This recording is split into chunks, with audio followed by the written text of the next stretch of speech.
बिस्मिल्लाहिर्रहमानिर्रहीम। अस्सलामुअलैकुम स्टूडेंट्स, हम BSN 7 सेमेस्टर की सब्जेक्ट लीडरशिप एंड मैनेजमेंट पढ़ रहे हैं। लीडरशिप एंड मैनेजमेंट में आप लोगों के कोर्स का यूनिट 1 हमने स्टार्ट किया है, organisational theories, structure and culture.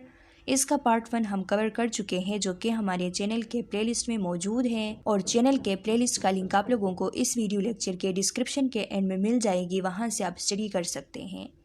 आज का हमारा जो वीडियो लेक्चर है, इसमें हम इसी यूनिट को कंटिन्यू करेंगे। इसका पार्ट 2 इस वीडियो लेक्चर के साथ हम कवर कर लेंगे।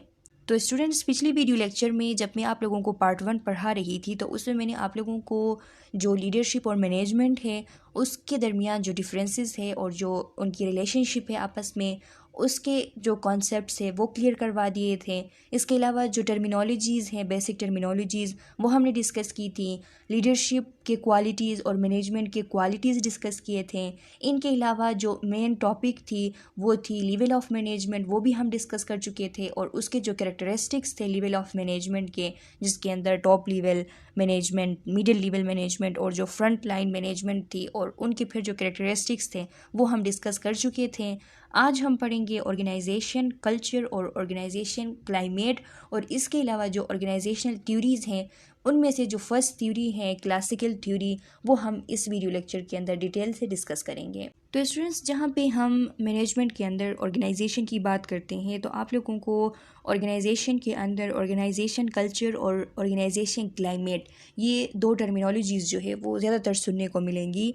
तो जहाँ हम बात करते हैं ऑर्गेनाइजेशन कल्चर की, तो ऑर्गेनाइजेशन कल्चर कहते हैं एक ऑर्गेनाइजेशन के अंदर जो शेयर्ड वैल्यूज़, बिलीव्स, बिहेवियर्स और नॉर्म्स होते हैं। वो वैल्यूज़, वो बिलीव्स, वो बिहेवियर्स और वो नॉर्म्स जो कि एक ऑर्गेनाइजेशन को करेक्टराइज करती हैं, तो वो उसके कल्चर कहलाते हैं। अब इनमें अगर हम देखें तो कि लोग जो है वो किस तरीके से आपस में इंटरेक्ट करते हैं, किस तरीके से वो डिसीजन मेकिंग करते हैं, किस तरीके से वो उस ऑर्गेनाइजेशन का जो मिशन है, जो उस ऑर्गेनाइजेशन का पर्पस है, उसको परसीव करते हैं, ये उनका कल्चर कहलाता है। यानी उनकी जो वर्किंग एनवायरनमेंट है उसको शेप करने में, जो एम्प्लॉयज़ की मोरल है उसको इन्फ्लुएंस करने में, प्रोडक्टिविटी को इंक्रीज़ करने में, और जो ऑर्गेनाइजेशनल ओवरऑल परफॉर्मेंस है उसमें इसका बहुत बड़ा रोल होता है कल्चर का। यानी उनके जो वैल्यूज़ होते हैं, जो बिलीव्स होते हैं और जो बिहेवियर्स होते हैं, तो ये चीज़ें मिलके उस ऑर्गेनाइजेशन का कल्चर बनाती हैं। और जब उसका एक ख़ास कल्चर बन जाता है तो उस कल्चर के मुताबिक फिर वो ऑर्गेनाइजेशन जो है वो रन होती हैं। तो इसीलिए कल्चर की जहाँ पे भी ज़िक्र होती है, तो आप लोगों को ये बात याद होनी चाहिए कि एक ऑर्गेनाइजेशन का जो कल्चर होता है वो उस ऑर्गेनाइजेशन के लिए बहुत ही ज़्यादा इम्पोर्टेंट होता है, क्योंकि उसकी वजह से उसकी जो एनवायरनमेंट है वो किस तरीके से बनती हैं ये भी कल्चर पे डिपेंड करती हैं। कल्चर एम्प्लॉयज़ के जो हौसले होते हैं, उनके जो मोरल होते हैं, उस ऑर्गेनाइजेशन की जो प्रोडक्टिविटी होती है और ओवरऑल जो ऑर्गेनाइजेशन की परफॉर्मेंस होती है, तो उसको बहुत ही ज़्यादा इन्फ्लुएंस करती हैं। इसके अलावा जब हम बात करते हैं ऑर्गेनाइजेशन क्लाइमेट की, तो ऑर्गेनाइजेशन क्लाइमेट जो है वो एक एटमॉस्फेयर हम कह सकते हैं, या फिर एक मूड हम कह सकते हैं कि एक ऑर्गेनाइजेशन के अंदर उस ऑर्गेनाइजेशन की एक एटमॉस्फेयर जो है वो कैसी है, ऑर्गेनाइजेशन का मूड कैसा है।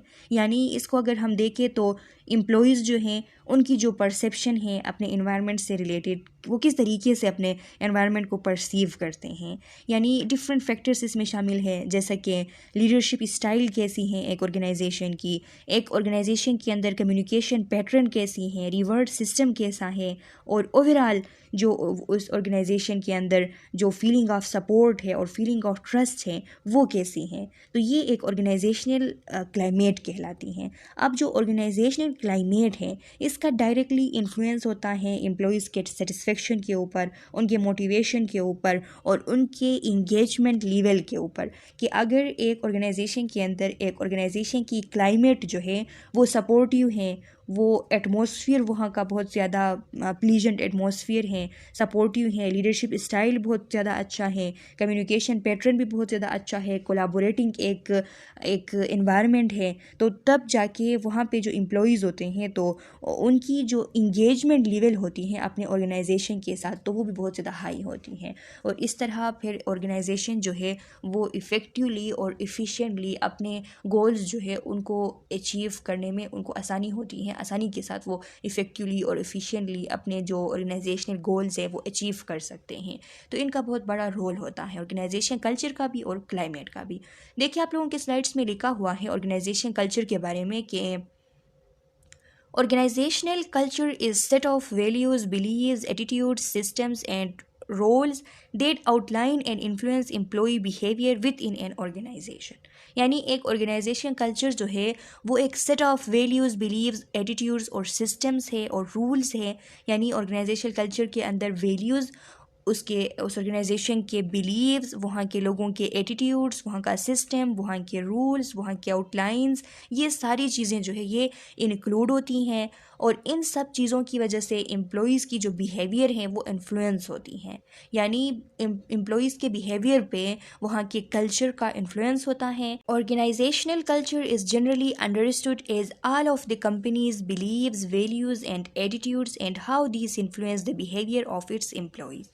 यानी इसका मतलब ये है कि ऑर्गेनाइजेशन कल्चर जो है वो जनरली इसको हम इस तरह समझ सकते हैं कि एक कंपनी के जितने भी बिलीव्स हैं, वैल्यूज़ हैं, एटीट्यूड्स हैं और फिर ये वैल्यूज़, बिलीव्स और एटीट्यूड्स किस तरीके से वहाँ के एम्प्लॉयज़ के बिहेवियर को इन्फ्लुएंस करते हैं, तो ये ऑर्गेनाइजेशन कल्चर कहलाती हैं।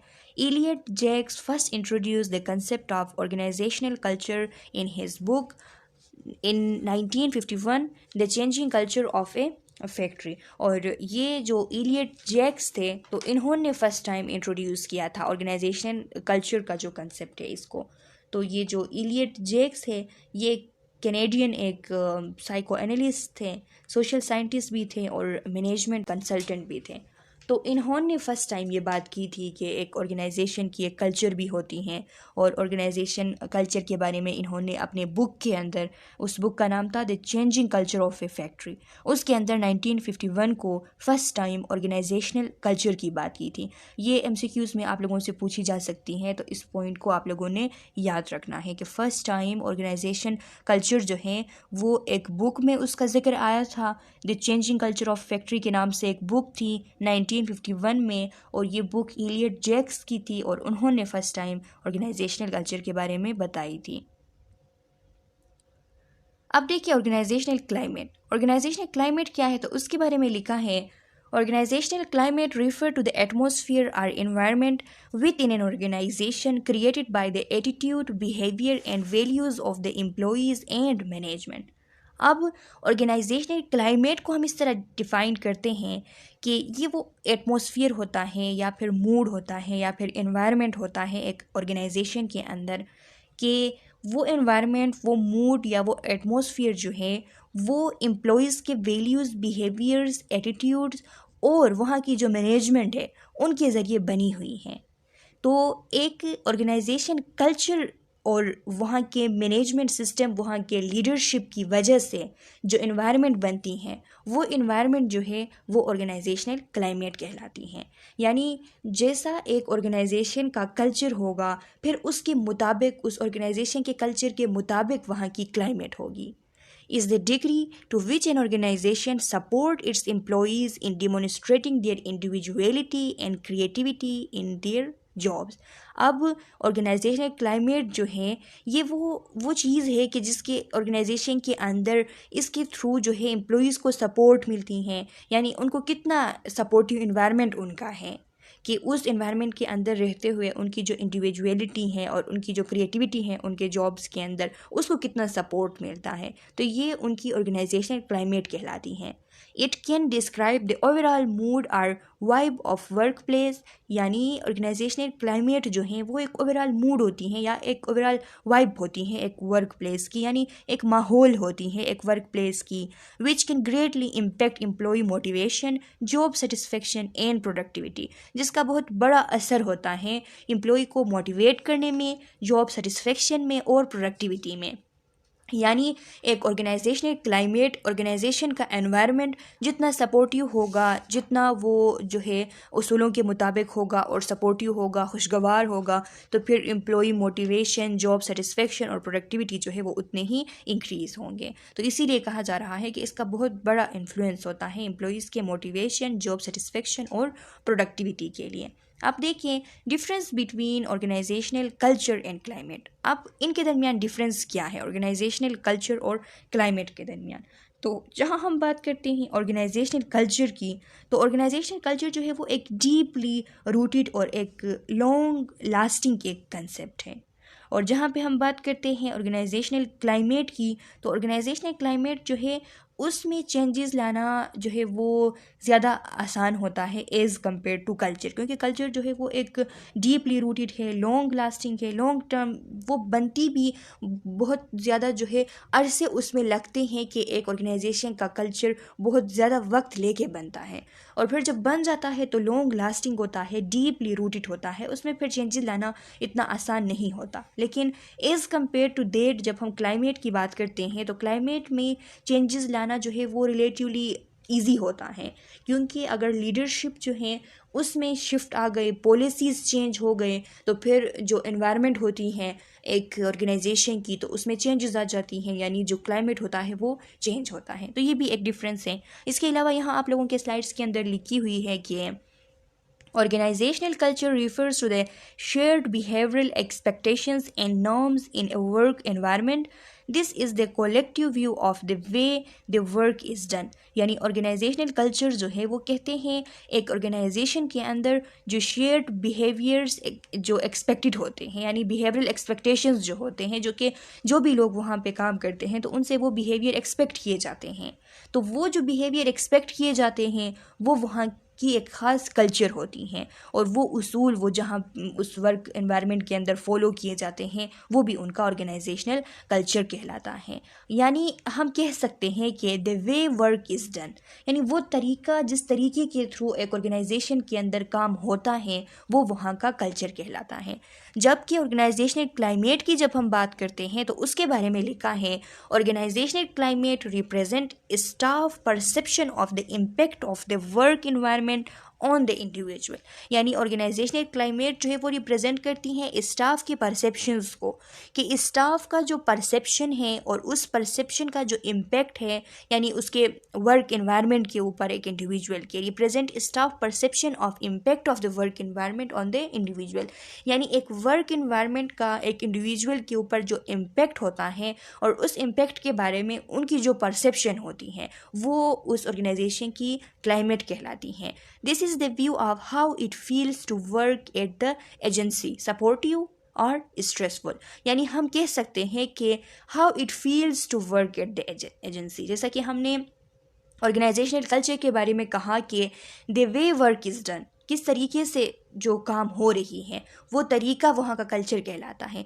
अब वो क्या फ़ील करते हैं उस एजेंसी में काम करते हुए, उस ऑर्गेनाइजेशन में काम करते हुए, वहाँ के जो एम्प्लॉयज़ हैं वो क्या फ़ील करते हैं, वो सपोर्टिव फ़ील करते हैं या फिर स्ट्रेसफुल फ़ील करते हैं। अगर वो स्ट्रेसफुल फ़ील करते हैं तो इसका मतलब ये है कि उनकी जो एनवायरनमेंट है, उनकी जो ऑर्गेनाइजेशनल क्लाइमेट है वो स्ट्रेसफुल है। अगर वो सपोर्टिव फ़ील करते हैं तो फिर उनकी जो ऑर्गेनाइजेशनल क्लाइमेट है वो सपोर्टिव है।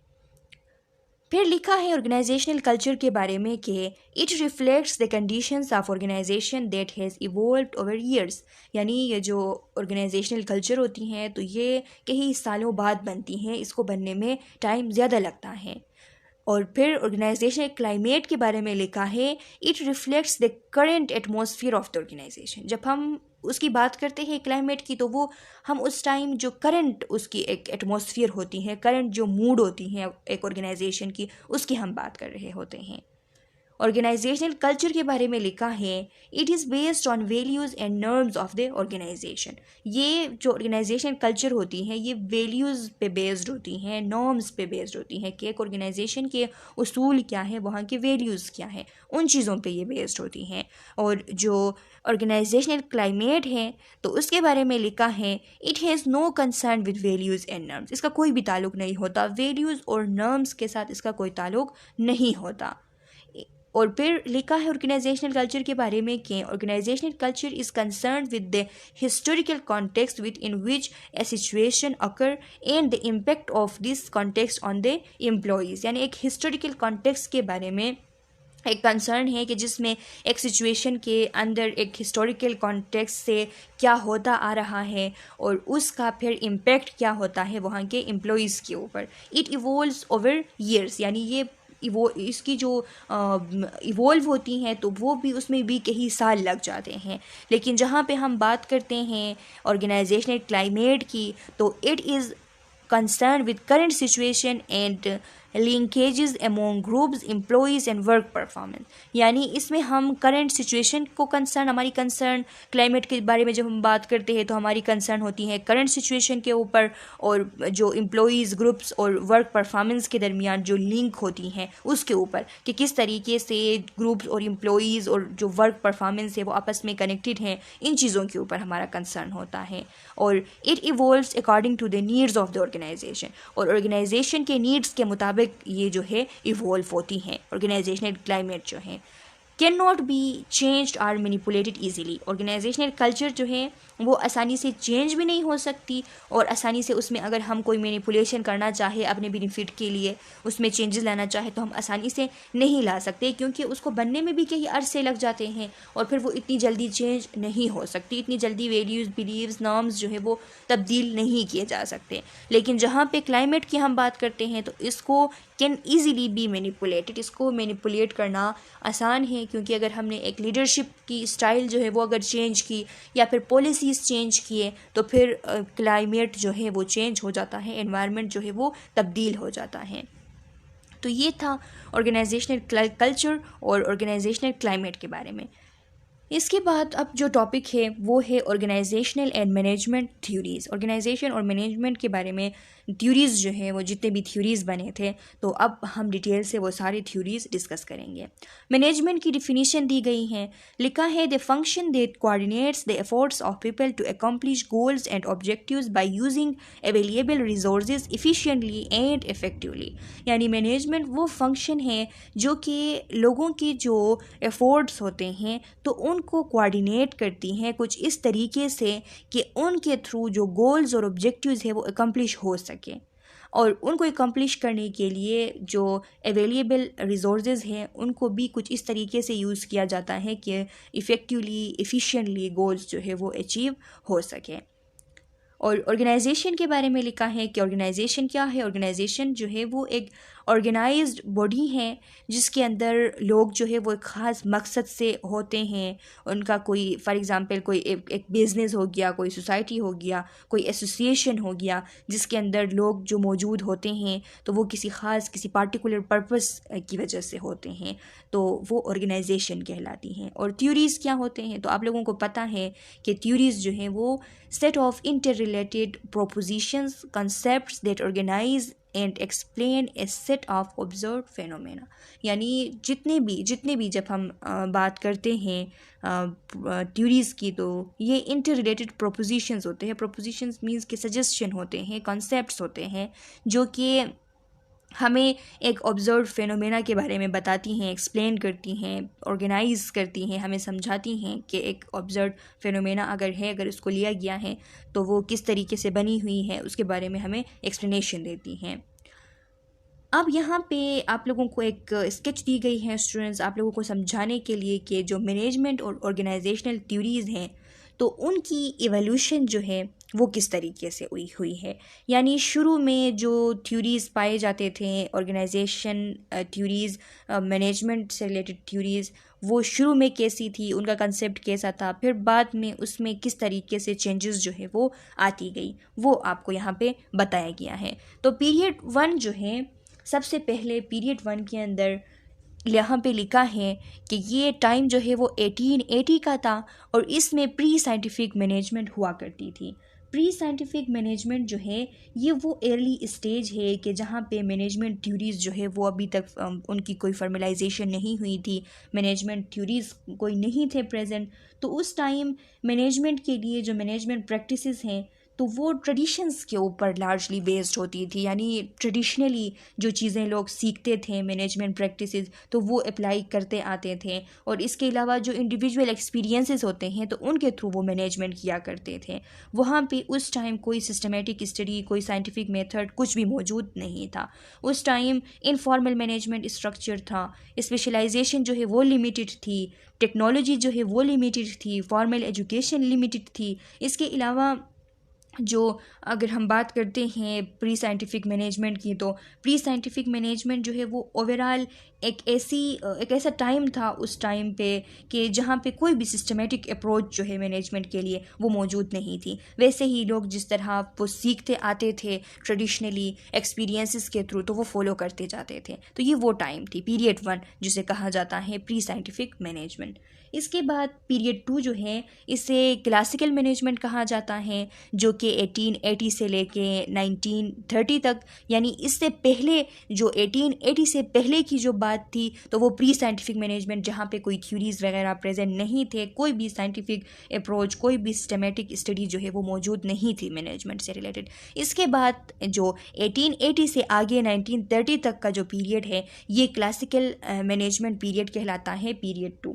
इसमें इस पीरियड के अंदर सिस्टमेटिक अप्रोच जो है मैनेजमेंट के लिए वो इमर्ज होने लगे और यहाँ पे 2 मेजर थ्योरीज जो हैं वो बने थे। और ये 2 मेजर जो मैनेजमेंट थ्योरीज थे तो इनमें से एक जो है वो साइंटिफिक मैनेजमेंट थ्योरी है और दूसरा जो है वो क्लासिकल ऑर्गेनाइजेशनल थ्योरी है। जो साइंटिफिकल मैनेजमेंट थ्योरी है तो ये फ्रेडरिक टेलर जो थे उन्होंने इंट्रोड्यूस की थी। फ्रेडरिक टेलर जो थे स्टूडेंट्स, ये एक इनका पूरा नाम था फ्रेडरिक विंस्लो टेलर। ये एक अमेरिकन मैकेनिकल इंजीनियर थे।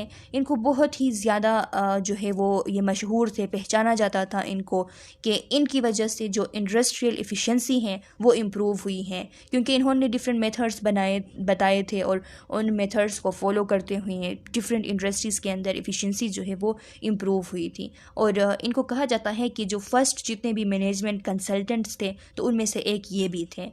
तो इन्होंने ये थ्योरी दी थी साइंटिफिक मैनेजमेंट थ्योरी।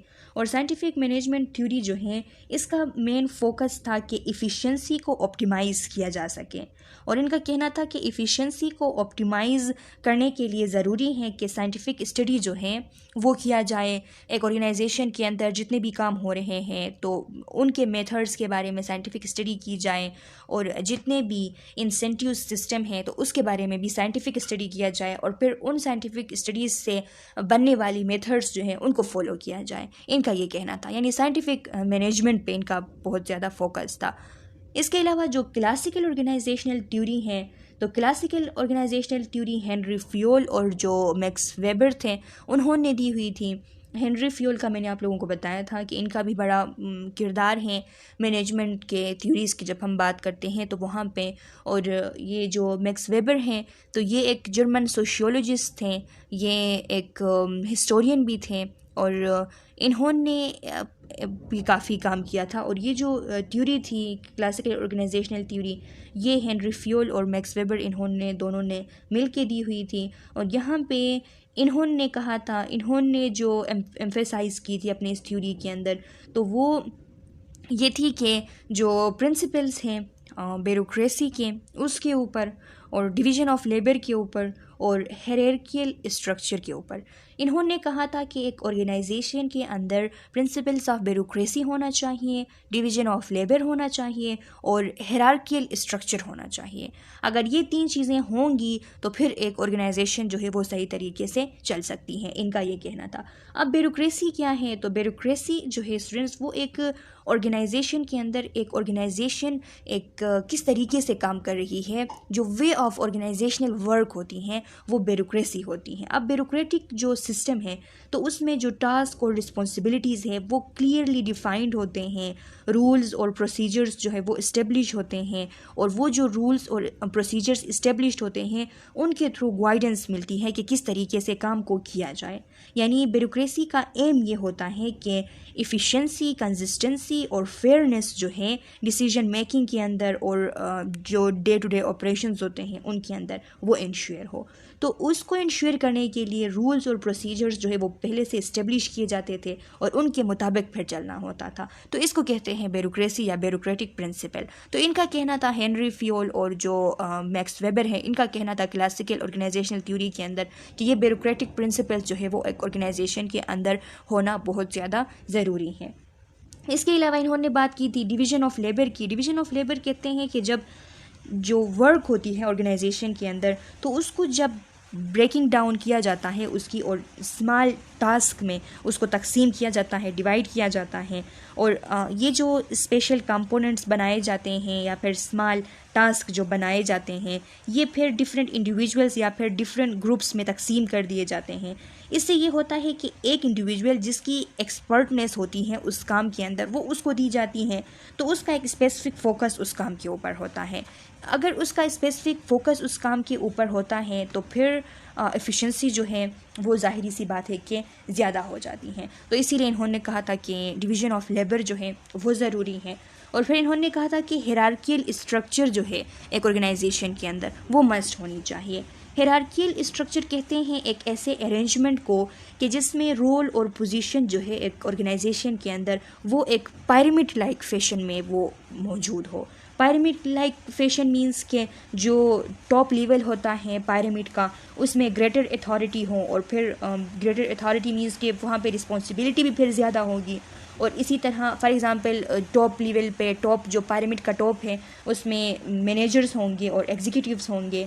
उसके बाद जो लोअर लेवल्स होंगे उसके पिरामिड के तो उसमें लेवल ऑफ अथॉरिटी के मुताबिक, लेवल ऑफ स्पेशलाइजेशन के मुताबिक वो लोग रखे जाएंगे। और फिर जो कम्युनिकेशन और डिसीजन मेकिंग है वो टिपिकली फ़्लो करेगी फ्रॉम टॉप टू डाउन एक हायरार्कियल स्ट्रक्चर के अंदर। यानी सिंपली हम कह सकते हैं कि जो हायरार्कियल स्ट्रक्चर है इसमें टॉप लेवल मैनेजमेंट और फिर उससे नीचे जो है इसी तरह टॉप लेवल मैनेजमेंट पे अथॉरिटी जो है वो भी ज़्यादा होगी। फिर उससे नीचे लेवल्स ऑफ अथॉरिटी के मुताबिक उससे कम अथॉरिटी, फिर उससे कम अथॉरिटी, इस तरह फिर एम्प्लॉइज़ और डिसीजन जो भी बनेंगे तो वो टॉप लेवल पे बनेंगे और इसी तरह फिर फ्लो डाउन होंगी। तो इसको कहा जाता है हायरार्कियल स्ट्रक्चर। तो इनका कहना था कि हायरार्कियल स्ट्रक्चर भी होना चाहिए। सिंपली अगर इनकी हम बात करें तो ब्यूरोक्रेसी जो है वो ब्यूरोक्रेसी में क्लियर रूल्स होते हैं, ये आप लोगों ने याद रखने हैं, और क्लियर रूल्स और प्रोसीजर्स होते हैं, और फिर उन क्लियर रूल्स और प्रोसीजर्स के मुताबिक चलना होता है एक ऑर्गेनाइजेशन के अंदर। और डिवीज़न ऑफ लेबर जो है इसका मतलब ये है कि उस वर्क जो है उसको स्मॉल टास्क के अंदर डिवाइड करना, और फिर वो स्मॉल टास्क जो है वो डिवाइड करना डिफरेंट ग्रुप्स में या फिर इंडिविजुअल्स में। और जहाँ हम बात करते हैं हायरार्कियल स्ट्रक्चर की तो इस तरीके से ऑर्गेनाइज़ करना कि उसमें लेवल ऑफ अथॉरिटी हो टॉप लेवल टू डाउनवर्ड फिर वो फ्लो करती हो। तो ये जो जितने भी कंसेप्ट्स थे तो इनका कहना था हेनरी फियोल और जो मैक्स वेबर है इनका कि ये जितने भी कंसेप्ट्स हैं इनको अगर ऑर्गेनाइजेशन में शामिल किया जाए तो फिर एक ऑर्गेनाइजेशन जो है वो स्मूथली ऑपरेट हो सकती हैं और इफ़िशिएंटली ऑपरेट हो सकती हैं, इनका ये कहना था। इसके बाद जो पीरियड 3 है तो पीरियड 3 के अंदर देख लें कि पीरियड 3 के अंदर जो साइंटिफिक मैनेजमेंट थ्योरी है और क्लासिकल ऑर्गेनाइजेशनल थ्योरी है इससे चीज़ जो है वो आगे जाने लगी और बिहेवियरल मैनेजमेंट पे, यानी इसमें चेंजेस आती गई और बिहेवियरल मैनेजमेंट जो है वो सामने आई पीरियड 3 के अंदर। बिहेवियरल मैनेजमेंट जो है वो अब क्या है, तो बिहेवियरल मैनेजमेंट ये एक ऐसी स्टेज है कि जिसने फोकस जो है वो शिफ्ट कर ली। अब इससे आगे जितना भी फोकस था वो मैकेनिकल और स्ट्रक्चरल एस्पेक्ट्स पे था कि एक मैनेजमेंट की मैकेनिकल एस्पेक्ट और उसके स्ट्रक्चरल एस्पेक्ट पे बात हो रही थी। अब यहाँ पे फोकस उससे हट के ह्यूमन बिहेवियर पे आ गया कि एक ऑर्गेनाइजेशन के अंदर ह्यूमन बिहेवियर जो है उसके ऊपर फोकस करना चाहिए, ह्यूमन जो कंपोनेंट्स है उसके ऊपर फोकस करना चाहिए। यानी जो साइकोलॉजिकल और सोशियोलॉजिकल जो इंसाइट्स हैं उनको शामिल किया गया इस थ्योरी के अंदर, बिहेवियरल मैनेजमेंट थ्योरी जो है इसके अंदर। और जो मोटिवेशन, ग्रुप डायनेमिक्स और लीडरशिप है उसको अंडरस्टैंड करने की और उसको इम्प्रूव करने की कोशिश की गई। इसके बाद जो मैनेजमेंट साइंस है, तो मैनेजमेंट साइंस जो है वो साइंटिफिक मैनेजमेंट से इमर्ज हुई। साइंटिफिक मैनेजमेंट से ये इमर्ज होने के बाद ये एक ऐसी अप्रोच थी कि जिसमें मैथमेटिकल और जो स्टैटिस्टिकल जो मेथड्स थे मैनेजमेंट के अंदर उनको अप्लाई किया जाता था डिसीजन मेकिंग के लिए भी और प्रॉब्लम सॉल्विंग के लिए भी। और जो सिस्टम अप्रोच है, तो सिस्टम अप्रोच एक ऑर्गेनाइजेशन के अंदर ये एक ऐसी अप्रोच है जो कि एक ऑर्गेनाइजेशन को एक कॉम्प्लेक्स सिस्टम तस्वुर करती हैं और कहती है कि एक ऑर्गेनाइजेशन जो है वो एक कॉम्प्लेक्स सिस्टम है जिसमें बहुत सारे इंटरकनेक्टेडनेस है, इंटरडिपेंडेंट पार्ट्स उसमें हैं। और इसमें फोकस ये है कि उन इंटरेक्शंस को अंडरस्टैंड करके और उन रिलेशनशिप्स को समझना और उनको इम्प्रूव करने की कोशिश करना। और ये फिर क्लासिकल थ्योरी जो है उससे ये इमर्ज हुई थी, जो सिस्टम अप्रोच है। इसके बाद लास्ट में जाके कंटिंजेंसी मैनेजमेंट जो है वो स्टार्ट हुई। और कंटिंजेंसी मैनेजमेंट जो है ये 1950 से ये स्टार्ट हुई थी और अभी भी कंटिंजेंसी मैनेजमेंट जो है वो अभी भी चल रही है ऑर्गेनाइजेशंस के अंदर, मैनेजमेंट के अंदर। अब जो कंटिंजेंसी मैनेजमेंट है, तो कंटिंजेंसी का मतलब ये है कि बहुत सारे फैक्टर्स जो है उनको कंसीडर करना। यानी इसका कहना ये है कि कोई भी एक अप्रोच जो है वो मैनेजमेंट में बिल्कुल सही तरीके से फिट नहीं होती। यानी कंटिंजेंसी थ्योरी ये सजेस्ट करती है कि जो मैनेजमेंट प्रैक्टिसेस हैं उनको अगर हमने इफ़ेक्टिव बनाना है, उसमें इफ़ेक्टिवनेस लानी है, तो हमने वेरियस सिचुएशनल फैक्टर्स को इंक्लूड करनी होगी, उनको कंसीडर करनी होगी। जैसे कि हमने एनवायरनमेंट को भी कंसीडर करना होगा, हमने टेक्नोलॉजी को भी कंसीडर करना होगा, हमने कल्चर को भी कंसीडर करना होगा, हमने स्ट्रक्चर को भी कंसीडर करना होगा। और इन सारी चीज़ों को कंसीडर करते हुए हम जो है वो एक ऑर्गेनाइजेशन को इफ़ेक्टिव बना सकते हैं, इफ़ेक्टिवनेस उसमें ला सकते हैं, ये इसका कहना था। तो ये जो ओवरऑल यहाँ पे डिस्कशन हुई इवोल्यूशन के बारे में कि मैनेजमेंट और ऑर्गेनाइजेशनल थ्योरीज़ की जो इवोल्यूशन है वो किस तरीके से हुई है, तो ये हमें ये इलस्ट्रेट करती हैं कि किस तरीके से अर्ली मैनेजमेंट थ्योरीज़ जो है वो प्रोग्रेस करते आए हैं, जहाँ पे फोकस जो है वो इफ़िशेंसी पे था, स्ट्रक्चर पे था, जैसा कि साइंटिफिक मैनेजमेंट और क्लासिकल ऑर्गेनाइजेशनल थ्योरीज़ जब थे। उसके बाद किस तरीके से उसमें चेंजेस आई और फिर ऐसे थ्योरीज़ बने जो कि ह्यूमन बिहेवियर के ऊपर फोकस करती है, जैसा कि बिहेवियरल मैनेजमेंट थ्योरी जो है। और उसके बाद फाइनली एक कम्प्लेक्स और एडप्टेबल अप्रोचेस जो है वो सामने आ गए, जैसा कि मैनेजमेंट साइंस है, सिस्टम अप्रोच है और फिर कंटिंजेंसी मैनेजमेंट है, जो कि एक ऑर्गेनाइजेशनल कॉन्टेक्स्ट जो है उसको ऐसा कंसीडर करती है कि ये बहुत ही ज़्यादा कम्प्लेक्सिटी उसमें होती है, वेरिएबिलिटी उसमें होती है। और उन कम्प्लेक्सिटीज़ और वेरिएबिलिटीज़ पे फोकस करने के लिए जो वेरियस सिचुएशनल फैक्टर्स हैं उन सब को हमने कंसीडर करना होगा। कोई एक अप्रोच लेके हम आगे नहीं बढ़ सकते हैं। यानी हमने एनवायरनमेंट को, टेक्नोलॉजी को, कल्चर को, ऑर्गेनाइजेशन के स्ट्रक्चर को, इन सब को हमने कंसीडर करना होगा। ये लास्ट में कहना था कंटिंजेंसी थ्योरी का, कंटिंजेंसी मैनेजमेंट का, जो कि 1950 में बनी और इससे आगे अभी तक मैनेजमेंट के अंदर, ऑर्गेनाइजेशनल थ्योरीज़ के अंदर ये जो कंटिंजेंसी मैनेजमेंट अप्रोच है ये अप्लाई की जाती हैं। इसके अलावा यहाँ पे आप लोगों से एक क्वेश्चन पूछी जा रही है कि ऑर्गेनाइजेशनल थ्योरी जो है वो क्या होती हैं। तो ऑर्गेनाइजेशनल थ्योरी जो है वो एग्जामिन करती हैं कि ऑर्गेनाइजेशनल डिज़ाइन क्या है, किस तरीके से एक ऑर्गेनाइजेशन के अंदर काम जो है वो होती है, यानी उसका एक पूरा जो डिज़ाइन होता है वो कैसा होता है, लीडरशिप वहाँ की कैसी होती है, इफ़िशेंसी उसमें किस तरीके से अचीव की जा सकती हैं, कम्युनिकेशन को, रिपोर्टिंग को किस तरीके से मैनेज किया जा सकता है, ऑर्गेनाइजेशनल कल्चर क्या होती है, ग्रुप बिहेवियर क्या होता है, मैनेजरियल स्टाइल्स क्या होते हैं, मैनेजमेंट के फंक्शंस क्या होते हैं, मोटिवेशन क्या होती हैं और मोटिवेशन जो है उसको किस तरीके से अंडरस्टैंड करके इम्प्रूव किया जा सकता है। ये सारी चीज़ें जो है वो एक ऑर्गेनाइजेशनल थ्योरी एग्जामिन करती हैं। लिखा है Everything that is associated with organization, it aims to understand organization and improve them. यानी जितनी भी चीज़ें हैं जो कि एक ऑर्गेनाइजेशन के साथ एसोसिएटेड है, इन सब को ऑर्गेनाइजेशन थ्योरी एक्सप्लेन करती हैं। और ऑर्गेनाइजेशन थ्योरी इसका मकसद ये होता है कि ऑर्गेनाइजेशन को सही तरीके से समझा जाए और फिर उसको इम्प्रूव किया जाए। अब देख ले ऑर्गेनाइजेशनल थ्योरी। ऑर्गेनाइजेशनल थ्योरी क्या होती हैं? तो लिखा है, organizational theory is a set of concepts and principles that provide framework for systematic study of structure, functioning and performance of organization and the behavior of individuals and groups working in them. यानी organisational theory जो है वो एक set of concepts and principles हैं जो कि हमें एक फ्रेमवर्क प्रोवाइड करती हैं, और उस फ्रेमवर्क के थ्रू हम एक ऑर्गेनाइजेशन के फंक्शनिंग की, वहाँ के परफॉर्मेंस की, वहाँ के स्ट्रक्चर की सिस्टमेटिक स्टडी करते हैं।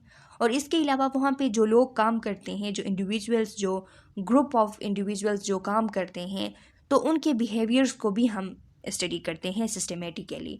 और इस सिस्टमेटिक स्टडी के लिए जो हमें फ्रेमवर्क प्रोवाइड होती हैं वो एक ऑर्गेनाइजेशनल थ्योरी जो है वो प्रोवाइड करती हैं। Organization theory explain how organization structures are built. It also suggests how organization can be designed to improve their effectiveness.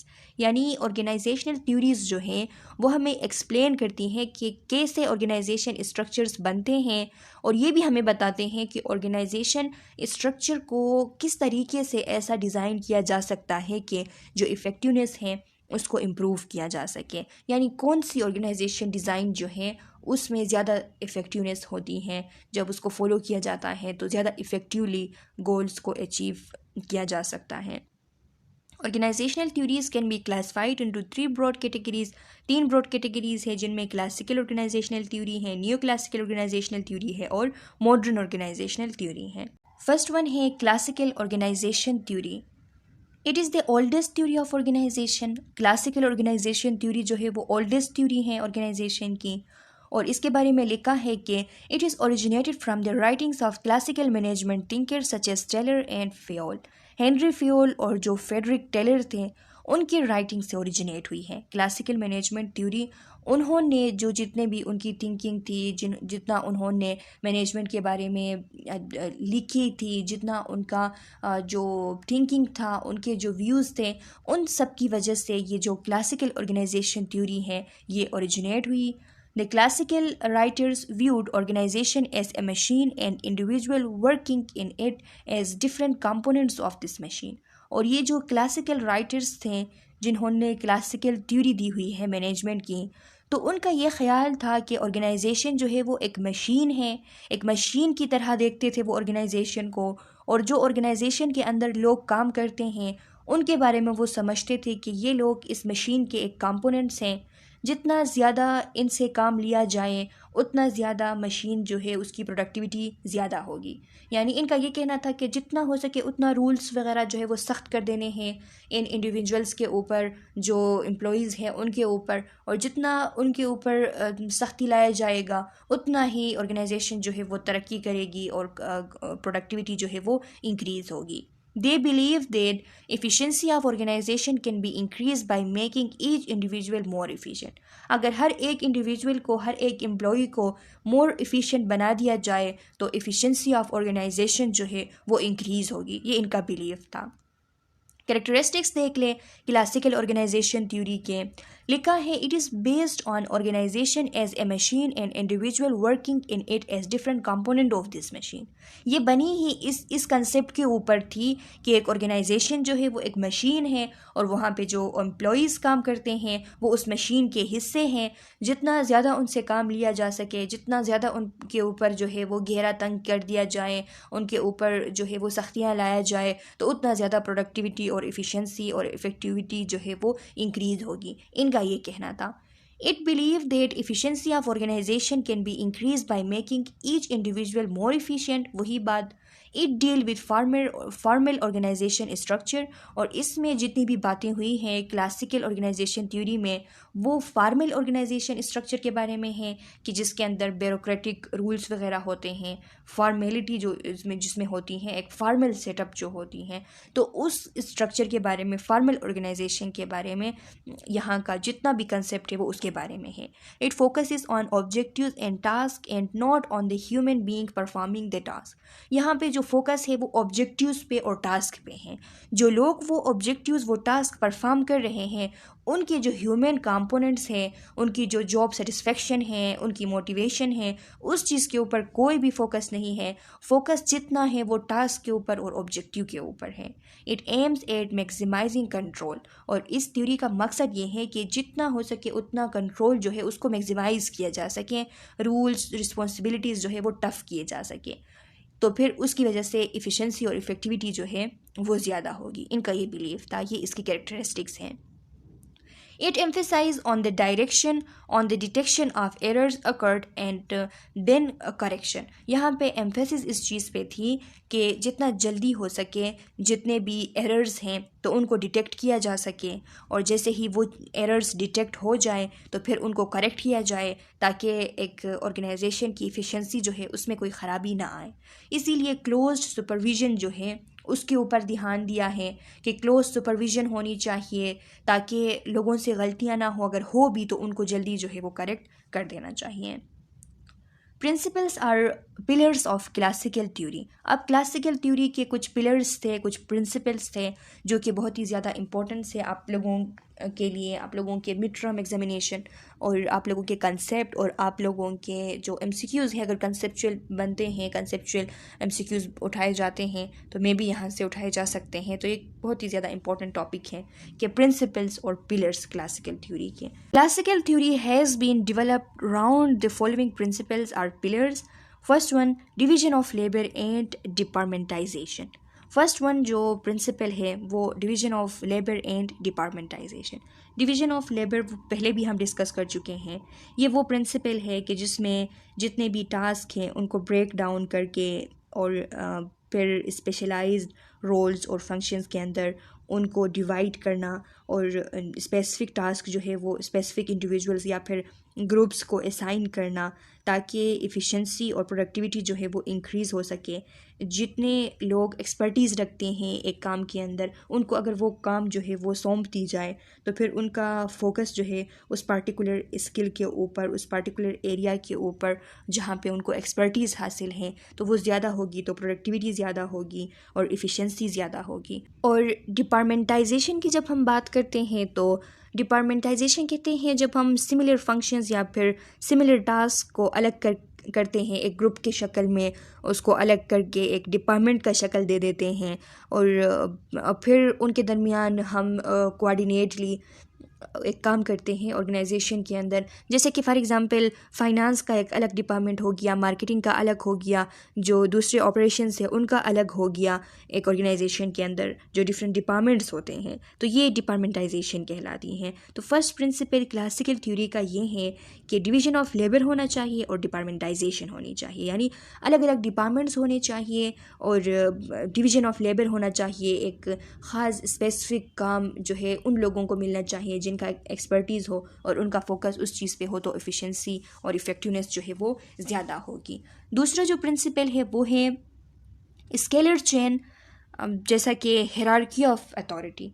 Scalar chain and hierarchy of authority जो है, यहाँ पे जो लफ्ज़ स्केलर चेन जो लफ्ज़ यूज़ हुई है तो ये स्केलर चेन कहते हैं एक वर्टिकल चेन ऑफ अथॉरिटी को, कि जिसमें कमांड जो है वो एक ऑर्गेनाइजेशन के अंदर पोजीशन को देखती हैं, यानी लेवल्स को देखती हैं। जैसे कि फॉर एग्जांपल ये जो लफ्ज़ स्केलर है, स्केलर ये लातीन ज़बान के एक लफ्ज़ स्केला से निकला है और स्केला का मतलब होता है स्टेयरवे, यानी जो सीढ़ियाँ होती हैं, जिस तरह सीढ़ियों से हम चढ़ के किसी ऊपर फ्लोर में चले जाते हैं, और इसी तरह इनका कहना था कि एक वर्टिकल चेन हो अथॉरिटी का, कि जहाँ पे एक अथॉरिटी जो है वो उस पर अगर एक फ़ैसला होता है तो वो फिर डाउन जो है to from top to lower जो है वो फिर फ्लो करे एक ऑर्गेनाइजेशन के अंदर, और हर एक पोजीशन जो है उस पोजीशन की अपनी अथॉरिटी और अपनी रिस्पॉन्सिबिलिटी हो,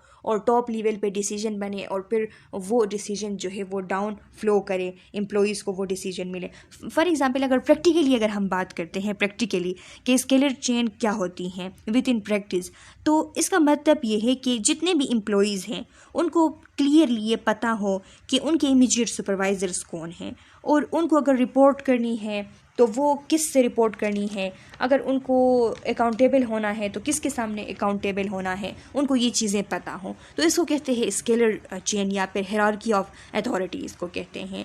इससे ये होता है कि कन्फ्यूजन जो है वो ख़त्म हो जाती हैं, इंस्ट्रक्शंस के देते वक्त जो कन्फ्लिक्ट्स पैदा होते हैं वो ख़त्म हो जाते हैं, मतलब कि एक ख़ास जो है वो क्लियर स्ट्रक्चर मिल जाती है डिसीजन मेकिंग के लिए भी और कम्युनिकेशन के लिए भी। तो इसको कहते हैं स्केलर चेन या फिर हायरार्की ऑफ अथॉरिटी। इसके अलावा डिलीगेशन ऑफ अथॉरिटी होनी चाहिए। थर्ड प्रिंसिपल है क्लासिकल थ्योरी का कि डिलीगेशन ऑफ अथॉरिटी। डिलीगेशन ऑफ अथॉरिटी का मतलब ये है कि अथॉरिटी और रिस्पॉन्सिबिलिटी जो है वो ट्रांसफ़र कर देने चाहिए, हायर लेवल से फिर लोअर लेवल की तरफ वो ट्रांसफ़र कर देने चाहिए। क्योंकि जब हम डिलीगेट करते हैं कोई टास्क तो उसके साथ साथ जो है वो अथॉरिटी भी हमने डिलीगेट करनी होती है, क्योंकि अथॉरिटी जब हम डिलीगेट करते हैं, टास्क जब हम डिलीगेट करते हैं, डिसीजन मेकिंग पावर जब हम डिलीगेट करते हैं, तो इससे जो एम्प्लॉइज़ होते हैं वो एम्पावर हो जाते हैं, और जब वो एम्पावर हो जाते हैं तो फिर वो अपने से लोअर लेवल के जो एम्प्लॉइज़ पे जो वो कमांड कर रहे होते हैं या उनको जो गाइड कर रहे होते हैं तो वो फिर अच्छे तरीके से कर सकते हैं। इसीलिए डिलीगेशन ऑफ अथॉरिटी जो है वो होनी चाहिए, क्योंकि जब डिलीगेशन ऑफ अथॉरिटी नहीं होगी तो आपकी बात जो है वो कोई नहीं मानेंगे। जब आपके पास अथॉरिटी ही नहीं है और आप किसी जगह के ऊपर जाके कोई बात कहेंगे तो आपकी उस बात की कोई भी वैल्यू नहीं होगी। इसीलिए डिलीगेशन ऑफ अथॉरिटी जो है वो होनी चाहिए। ये एक प्रिंसिपल थी। इसके अलावा फोर्थ जो प्रिंसिपल है वो यूनिटी ऑफ कमांड का है कि यूनिटी ऑफ कमांड होनी चाहिए। इसका मतलब ये है कि जो एम्प्लॉइज़ होते हैं तो एम्प्लॉइज़ को उन कमांड जो है वो मिलनी चाहिए उनके जो सुपीरियर्स होते हैं या फिर उनके जो मैनेजर्स होते हैं उनकी तरफ से, क्योंकि उनको जब कमांड्स मिल जाती हैं तो कन्फ्यूजन्स ख़त्म हो जाते हैं, जो इंस्ट्रक्शन के कन्फ्लिक्ट्स है वो ख़त्म हो जाते हैं, और इसके अलावा उनको ये बात क्लियर होती है कि उनको डायरेक्शन जो है वो किससे लेना है, और जब डायरेक्शन उनको मिल जाती हैं तो उसके बाद उसकी जो परफॉर्मेंस होगी उस परफॉर्मेंस की फिर अकाउंटेबिलिटी उनकी किसके सामने होगी ये उनको पता होना चाहिए। यानी एक जो बड़े बड़े लेवल पे जो फैसले बनते हैं वो टॉप लेवल पे होंगे, और फिर उसके बाद जो अलग अलग डिपार्टमेंट्स होते हैं तो उनके अपने अपने मैनेजर्स होंगे, और टॉप लेवल पे जो फैसले होंगे वो उन मैनेजर्स तक वो बात पहुंचाएंगे, और फिर वो मैनेजर्स जो है अपने अपने डिपार्टमेंट में वो बात पहुंचाएंगे, और इसी तरीके से काम जो है वो आगे चलती रहेगी। इसको कहते हैं यूनिटी ऑफ कमांड। और इसके अलावा यूनिटी ऑफ डायरेक्शन होनी चाहिए। यूनिटी ऑफ डायरेक्शन जो है इसका एम्फेसिस इस चीज़ पे है कि ऑर्गेनाइजेशन के अंदर जितने भी ऑर्गेनाइजेशनल एक्टिविटीज़ हैं, जितने भी एफर्ट्स हैं जो कॉमन ऑब्जेक्टिव्स और कॉमन गोल्स जो हैं उनको अचीव करने के लिए होते हैं, तो उनको एक दूसरे के साथ अलाइन करना चाहिए।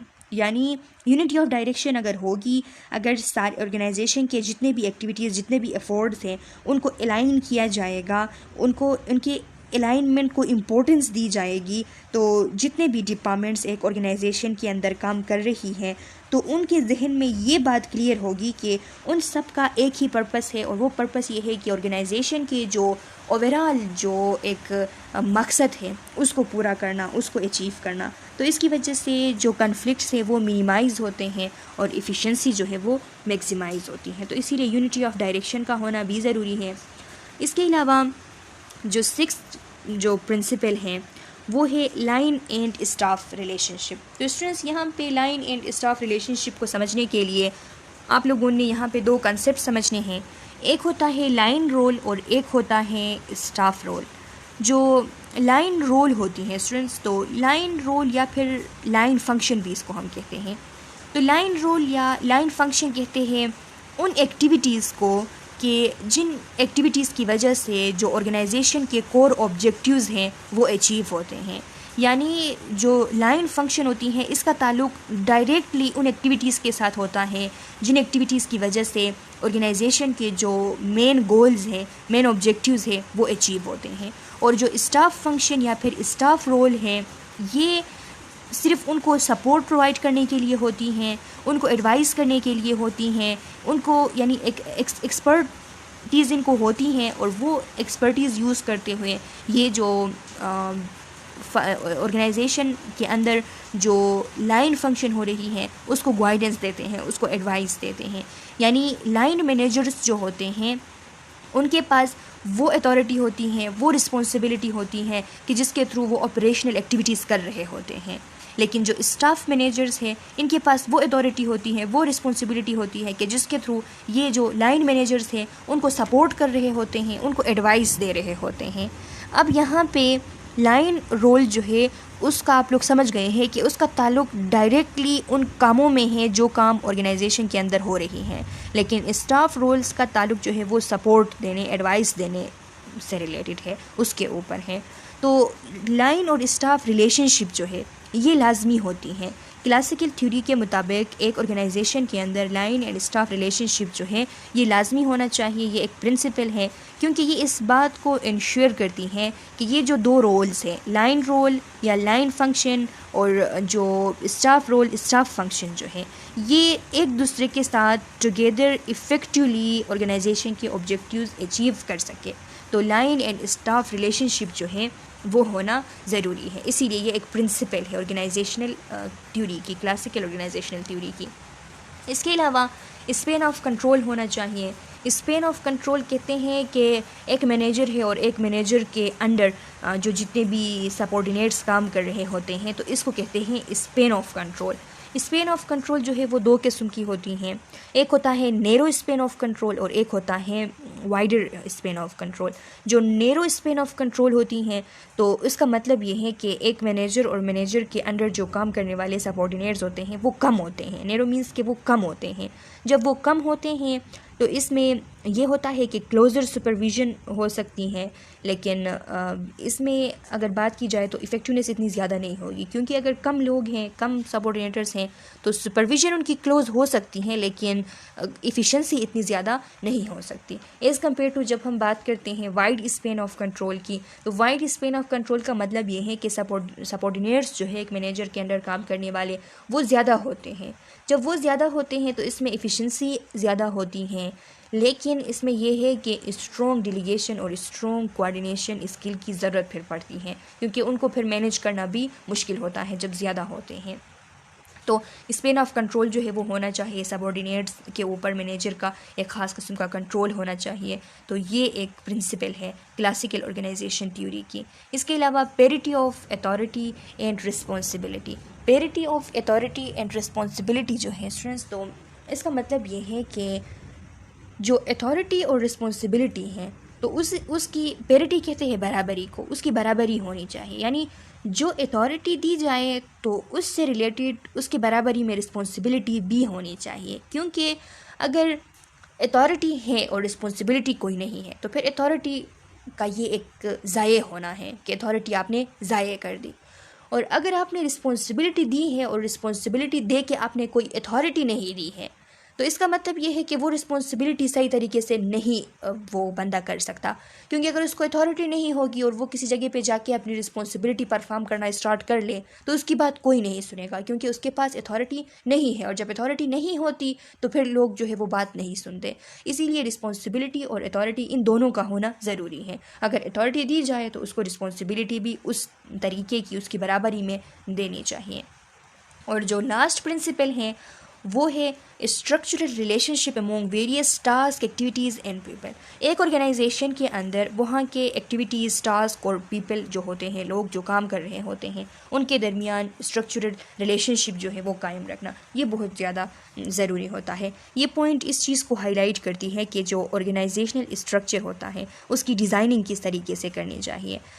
वेरियस जो टास्क, एक्टिविटीज़ और पीपल हैं तो एक ऑर्गेनाइजेशन के अंदर, तो उनके दरमियान किस तरीके से इफ़ेक्टिवली कोऑर्डिनेशन जो है वो की जा सकती है ताकि जो ऑर्गेनाइजेशन के जो गोल्स हैं वो अचीव हो सकें। अब यहाँ पे उनके दरमियान रिलेशनशिप जो है, रिपोर्टिंग रिलेशनशिप वो इस्टेब्लिश करना, ऐसे मैकेनिज़म्स क्रिएट करना कि जिसके थ्रू कोऑर्डिनेशन की जा सके, कोलैबोरेशन की जा सके अक्रॉस डिपार्टमेंट्स या फिर अक्रॉस लेवल ऑफ ऑर्गेनाइजेशन। तो ये सारी चीज़ें जो है ये इसके अंदर आती हैं और ये बहुत ज़रूरी होती हैं।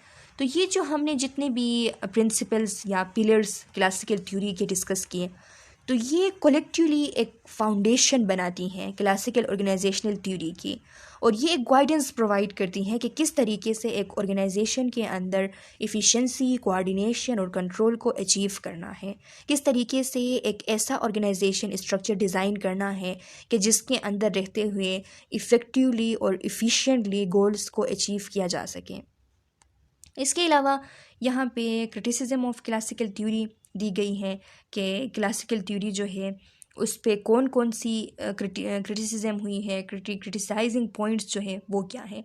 तो इसमें आप देखिए स्टूडेंट्स, फर्स्ट वन पॉइंट है, it ignores human aspect and views human being as component of organisation machine. यानी क्लासिकल थ्योरी जो है वो ह्यूमन एस्पेक्ट को इग्नोर करती है। ये एक क्रिटिसाइजिंग पॉइंट है, ये ह्यूमन एस्पेक्ट जो है वो भी इंक्लूड होने चाहिए। अब ह्यूमन एस्पेक्ट्स जो है वो सब एक्सक्लूड हैं, वो बिल्कुल जो है उनके बारे में कुछ भी बिल्कुल भी बातें नहीं हुई हैं, और जो ऑर्गेनाइजेशन जो है उसको बिल्कुल एक मशीन तस्वुर किया गया है। It believes that people at work can be motivated solely through monetary incentives। यानी इस थ्योरी का, क्लासिकल थ्योरी का ये बिलीव है कि जो लोग होते हैं एक वर्क प्लेस के अंदर, एक ऑर्गेनाइजेशन के अंदर, वो सिर्फ जो मॉनिटरी इंसेंटिव्स हैं उसके थ्रू मोटिवेट हो सकते हैं, इसका ये कहना है। तो ये ज़रूरी नहीं है। अब यहाँ पे मॉनिटरी इंसेंटिव्स क्या होते हैं? जो फाइनेंशियल रिवार्ड्स होते हैं वो, उनको कहा फाइनेंशियल रिवार्ड्स को कहा जाता है मॉनिटरी इंसेंटिव्स। तो यहाँ पे ये जो क्रिटिसिज्म की गई हैं ये बताती हैं कि जो मॉनिटरी इंसेंटिव्स हैं वो ज़रूरी है, लेकिन वो सफिशिएंट नहीं है। सिर्फ उसके थ्रू मोटिवेशन जो है वो नहीं हो सकती एम्प्लॉइज़ की, क्योंकि एम्प्लॉइज़ जो हैं उनको एक ऑर्गेनाइजेशन में उनकी एक लॉन्ग टर्म कमिटमेंट जो है वो चाहिए होती हैं, और लॉन्ग टर्म कमिटमेंट के लिए सिर्फ जो मॉनिटरी इंसेंटिव्स है वो काफ़ी नहीं है उनको मोटिवेटेड रखने में। तो इसीलिए ये एक क्रिटिसिज्म इस पे की गई।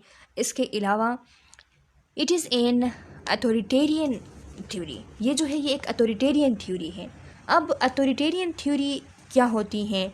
यानी इसमें सेंट्रलाइज्ड अथॉरिटी की बात की गई, इसमें एम्प्लॉई पार्टिसिपेशन जो है उसको लिमिटेड रखा गया, स्ट्रिक्ट कंट्रोल की बात की गई, इसमें कम्युनिकेशन की जब बात हुई तो वो भी वन वे कम्युनिकेशन की बात हुई, यानी फ्रॉम टॉप टू डाउन, के टॉप अथॉरिटी से डाउन जो है वो कम्युनिकेशन होगी।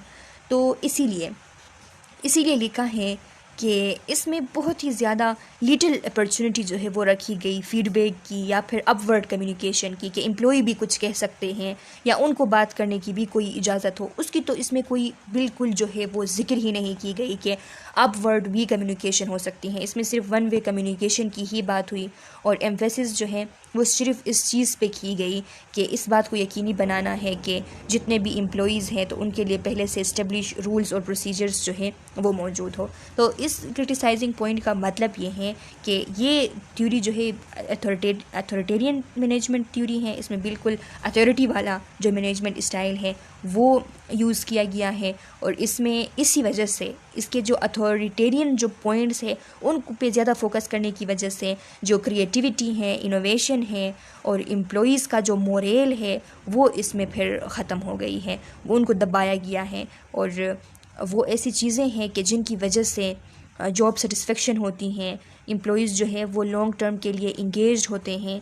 तो अगर क्रिएटिविटी को, इनोवेशन को और एम्प्लॉई मोरल जो है उसको अगर कम किया जाए, उसको रिड्यूस किया जाए, तो इसकी वजह से जॉब डिससेटिस्फेक्शन हो सकती हैं और एम्प्लॉई जो है वो डिसएंगेजमेंट जो है वो शो कर सकते हैं। तो इसीलिए ये एक जो है इसकी क्रिटिसाइजिंग पॉइंट है। इसके अलावा it is based on certain principles which are based mainly on experience and not tested by scientific research. देखिए इसमें बहुत सारे ऐसे प्रिंसिपल्स हमने पढ़े कि जो सिर्फ एक्सपीरियंस के ऊपर बने हुए हैं, उसमें कोई साइंटिफिक रिसर्चर्स या फिर कोई टेस्टिंग की इस तरह की कोई बात नहीं हुई, कोई साइंटिफिक मेथोडोलॉजी की बात नहीं हुई। तो ये भी एक क्रिटिसाइजिंग पॉइंट है। It take static view instead of dynamic view of the organisation. और इसने एक ऑर्गेनाइजेशन की बिल्कुल स्टैटिक व्यू जो है वो ली हुई है और जो डायनेमिक व्यू है उसको इग्नोर किया हुआ है। अब स्टैटिक व्यू कहते हैं कि यानी इस थ्योरी ने बिल्कुल स्टैटिक परसीव की है ऑर्गेनाइजेशन को, कि ऑर्गेनाइजेशन को इस तरह समझा है कि ऑर्गेनाइजेशन एक स्टेबल और अनचेंजिंग एक एंटिटी है, लेकिन ऐसा नहीं है। ये जो क्लासिकल थ्योरीज थे इनका फोकस इस चीज़ पे है कि फिक्स्ड प्रिंसिपल बनाए, एक फिक्स्ड स्ट्रक्चर बनाया जाए ऑर्गेनाइजेशन के लिए और चीज़ों को, कामों को इस तरीके से मैनेज किया जाए कि उसमें जितने भी प्रिंसिपल्स है वो बिल्कुल वैलिड है और वो पूरे टाइम के लिए है, ओवर टाइम उनको यूज़ किया जाए। लेकिन ऐसा नहीं होता, क्योंकि एक ऑर्गेनाइजेशन जो है वो एक डायनेमिक स्ट्रक्चर होती है, उसमें चेंजेस आते रहते हैं। तो जब चेंजेस आते हैं तो इसमें कॉन्स्टेंटली चेंजिंग एनवायरनमेंट के अंदर जो जितने भी फैक्टर्स हैं, जैसे कि टेक्नोलॉजिकल कोई एडवांसमेंट आती हैं, मार्केट शिफ्ट्स आते हैं, ग्लोबलाइजेशन होती हैं और कस्टमर के प्रेफरेंसेस जो है वो इवॉल्व होते जाते हैं। तो ये जो ऑर्गेनाइजेशन है ये एक डायनेमिक स्ट्रक्चर है और डायनेमिक स्ट्रक्चर को स्टैटिक व्यू से देखना ये बहुत ज़्यादा जो है एक अच्छी बात नहीं है। तो ये इसकी एक क्रिटिसाइजिंग पॉइंट है। इसके अलावा लास्ट पॉइंट लिखी गई है कि it regard organisation as a closed system instead of open system, thus it ignore the influence of external factor on organisation and its members. अब देखिए कि ऑर्गेनाइजेशन को एक क्लोज्ड सिस्टम तस्वुर किया गया है, बजाय इसके कि ऑर्गेनाइजेशन को एक ओपन सिस्टम जो है वो तस्वुर किया जाए। इसका मतलब ये है कि यहाँ पे प्राइमरीली फोकस जो है वो इंटरनल प्रोसेसेस पे की गई है, इंटरनल स्ट्रक्चर पे की गई हैं, इंटरनल डायनेमिक्स पे की गई हैं, लेकिन जो कंसिड्रेशन है एक्सटर्नल फैक्टर्स की वो बहुत कम रखी गई हैं। जैसा कि जो टेक्नोलॉजिकल एडवांसमेंट आते हैं, सोशियो कल्चरल ट्रेंड्स जो आते हैं, रेगुलेटरी जो एक्सटर्नल चेंजेस जो आते हैं, उन चीज़ों को यहाँ पे नहीं देखा गया। तो इसीलिए ऑर्गेनाइजेशंस जो हैं वो कभी भी आइसोलेशन में एग्जिस्ट नहीं करती। ऑर्गेनाइजेशन जो है वो एक लार्जर, एक सोशल, एक इकोनॉमिक, एक पॉलिटिकल, एक टेक्नोलॉजिकल कॉन्टेक्स्ट से उनको देखनी चाहिए। उसके दरमियान इतनी सारी चीज़ें होती हैं एक्सटर्नली, सोसाइटी का, इकोनॉमी का, पॉलिटिकल, टेक्नोलॉजिकल, ये सारे कॉन्टेक्स्ट इसके अंदर वो एम्बेडेड होता है ऑर्गेनाइजेशन। तो इसीलिए जितनी भी चीज़ें हैं एक्सटर्नल फैक्टर्स, तो उनका बहुत ज़्यादा इन्फ्लुएंस होता है। तो हम कभी भी ऐसा नहीं कह सकते कि हम एक क्लोज सिस्टम समझ के ऑर्गेनाइजेशन को चलाएं।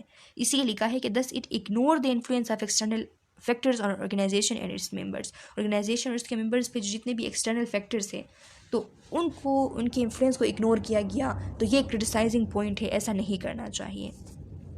इसके अलावा लिखा है कि classical theories has combined the concept of, कुछ यहाँ पे एक्स्ट्रा चीज़ें दी गई हैं। अब क्रिटिसाइजिंग पॉइंट्स के अलावा यहाँ पे ये क्लासिकल थ्योरी के बारे में बताया गया है, डिटेल दी गई है इसकी कि क्लासिकल थ्योरी जो है उसके अंदर हमें 3 कंसेप्ट्स मिलते हैं। साइंटिफिक मैनेजमेंट अप्रोच की कंसेप्ट मिलती हैं, एडमिनिस्ट्रेटिव थ्योरी की कंसेप्ट मिलती हैं और वेबर्स की जो ब्यूरोक्रेटिक अप्रोच है उसकी कंसेप्ट मिलती हैं।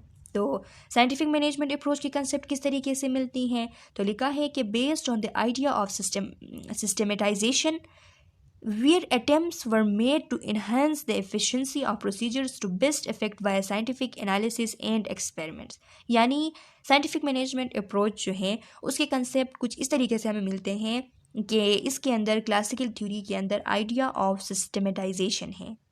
यानी सिस्टमेटाइजेशन किसे कहते हैं, जो स्ट्रक्चर्स और मेथडोलॉजिकल ऑर्गेनाइजेशन होती हैं किसी भी वर्क प्रोसेसेस की, जिसके अंदर टास्क जो है उनको छोटे छोटे कामों में उनको ब्रोकन डाउन किया जाता है और उनको फिर कंपोनेंट्स में डिवाइड करके फिर लोगों में उनको डिवाइड किया जाता है और एक स्पेशलिटी के अंदर जिन लोगों को एक्सपर्टीज़ होती हैं उनको वो काम सौंपी जाती हैं।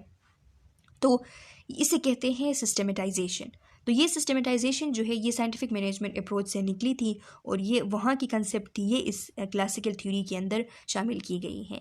अब इससे क्या होता है, where attempts were made to enhance the efficiency of procedure to best effect via scientific analysis and experiment. और ये साइंटिफिक एनालिसिस और एक्सपेरिमेंट के थ्रू इसको देखा गया कि अगर ये काम किया जाए तो इफ़िशेंसी ऑफ प्रोसीजर जो है वो इन्हेंस होगी। तो इसीलिए सिस्टमेटाइजेशन जो की गई, सिस्टमेटाइजेशन का जो डिवीजन ऑफ लेबर जो की गई, तो वो कंसेप्ट जो है वो साइंटिफिक मैनेजमेंट अप्रोच की कंसेप्ट है और वो इसमें शामिल थी क्लासिकल थ्योरी के अंदर।